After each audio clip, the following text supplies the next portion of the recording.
Hi, I'm Ignacio Fernandez Llorente, professional polo umpire. Welcome to Polo In.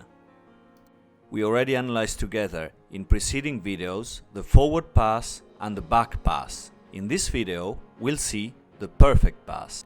There are basically three requisites for the perfect pass. The first requisite is that the ball reaches in front of the receiving player. The second requisite is that the receiving player is unmarked. The third requisite is that the receiving player is already galloping at a certain speed, which could be compared to second gear on a car. As I said before, it is important that the passing player hits the ball hard enough for it to reach in front of the receiving player. On the other hand, the receiving player needs to decide when and where to accelerate in order to make sure the ball stays in front of him.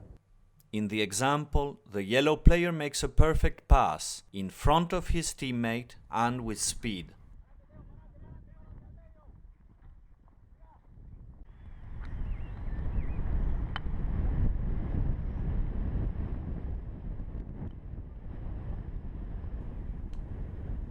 And here, the light blue player, another perfect pass.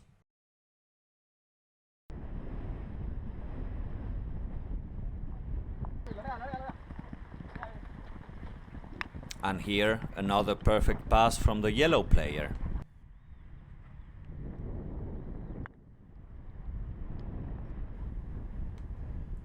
The perfect pass is not only due to the good hit of the passing player, but also thanks to the placement and the position of the player receiving the pass. Another pass from the light blue player waiting for the perfect moment to hit the ball.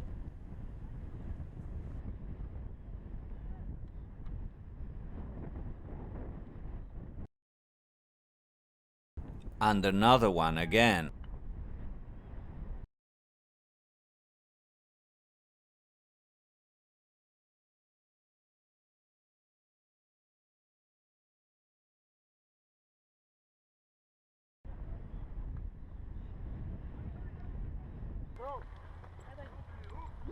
Here the green player passing the ball.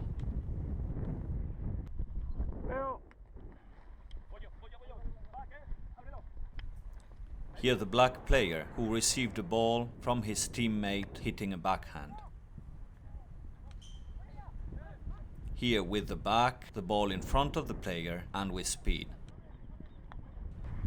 Here the back player hits an open back, the white players get the ball and pass it to his teammate.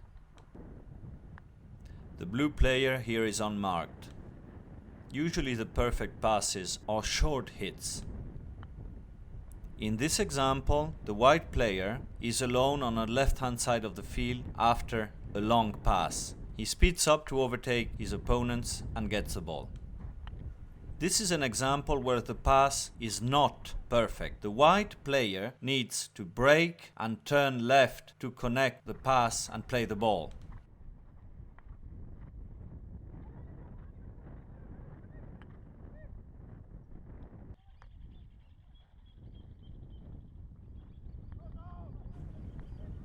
In this example, a perfect pass to the right.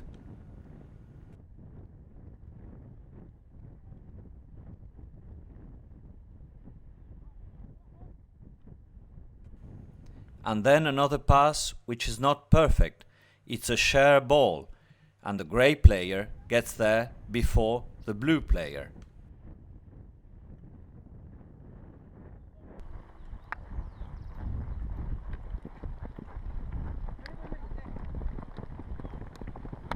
Here, the pass from the blue player doesn't get to his teammate.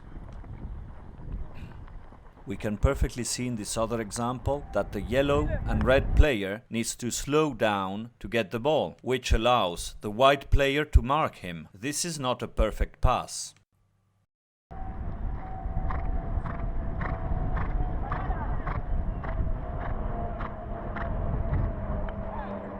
In this example, you can hear the players shouting to their teammate, "Back al medio." This means back in the middle. The blue player hits a back in the middle as they ask him, though it's not a perfect pass. His blue teammate is very far from the ball and is marked. As we've seen before, the position of the receiver is very important. Here the black player hits a back cola, but his teammate is marked by an opponent.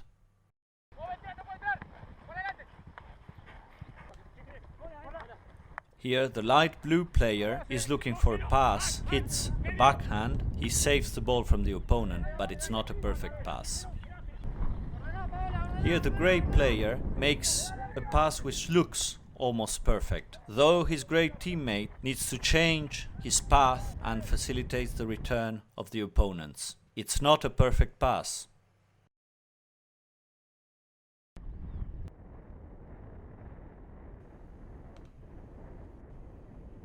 The grey player turns around and hits a big clearing shot forward for his two teammates, who are very far, which is not a perfect pass. It is much better for the receiver to be closer to the passer when the pass is issued and to have some speed, instead of being too far in a place where the ball might never arrive.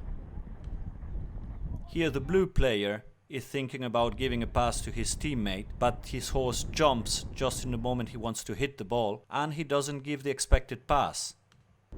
His teammate needs to slow down and change the path of the horse and commits a foul. The pass of the white player doesn't get to his teammate, who ends up committing a foul. The grey player receives the ball at a very low speed. It makes it easier for a white player to mark him and take the ball away from him. Here again, the pass is not perfect. The black player needs to take the line and change direction to take the ball and commits a foul. Another typical example. Two players on the ball and the white player making a pass to no one. No one is giving him the possibility for a perfect pass.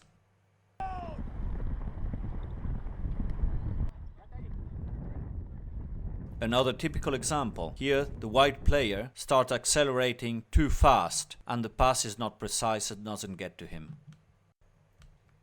It is better to start accelerating to a higher speed while the ball is in front of you, and always start from a position closer to the passer. The yellow player, after a pass, needs to wait for the ball after being marked by his opponent. In this example, take a look at the orange player, how he's waiting for the ball. It looks like the ball will not get to him, but when he hits the ball, he speeds up. It is better to slow down in advance and take some speed when you hit the ball. Most people slow down too late and receive the pass with the horse almost at a stop. Very good play by the number 3 orange. He gets to the ball on second gear if compared to a car.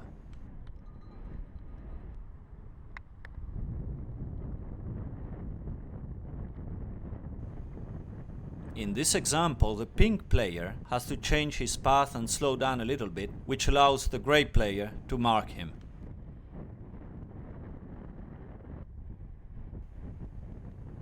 Here, the number 3 orange needs to slow down after a pass and permits the opponent to hit a back.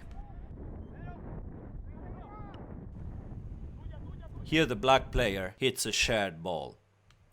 And the black player, number 4, who manages to hit the ball, if you look at him closely, the horse is almost at a stop.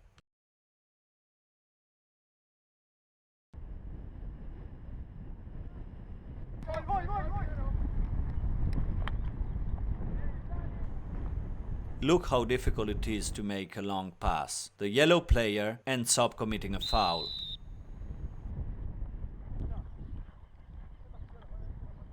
In this example, the blue player loses time trying to control his horse and doesn't take advantage of the perfect pass. I would like to underline the importance of the placement of the receiver. Basically, he gives the possibility of the pass. The ball must get in front of him, and ideally when he goes for the ball, he must not slow down his horse. If he speeds up, it's even better. Thank you very much, and I'll see you in the next video.